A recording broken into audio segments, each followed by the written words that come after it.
The famine.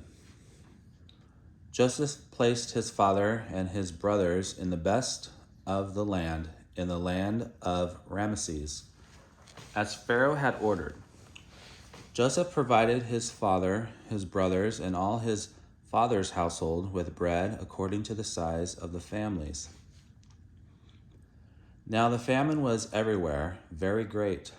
Both Egypt and the land of Canaan were exhausted by it.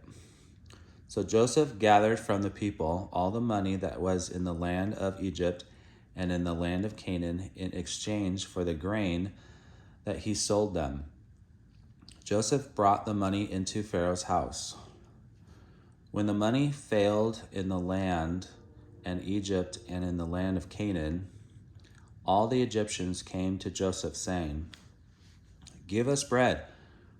Must we die before your eyes because the money has lost its value?" Joseph said, "Give your cattle, and I will give you bread for your cattle." So they brought their cattle, and Joseph gave them bread in exchange for horses, flocks, and herds, and for asses. During that year, he fed them with bread in exchange for their cattle.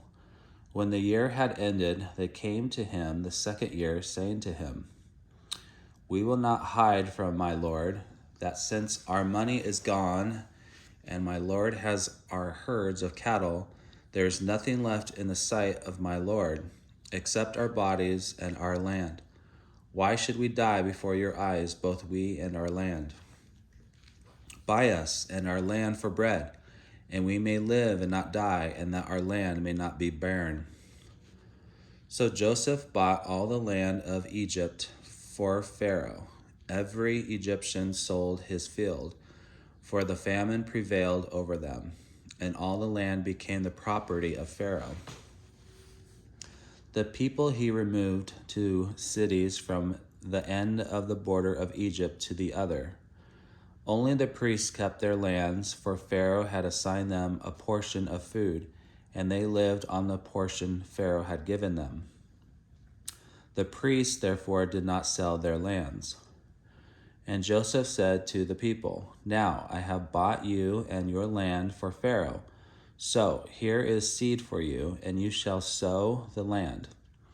When the harvest time comes, you will give the fifth part of the harvest to Pharaoh, and 4 parts shall be your own for seed for the field and for your food and the food of your little ones."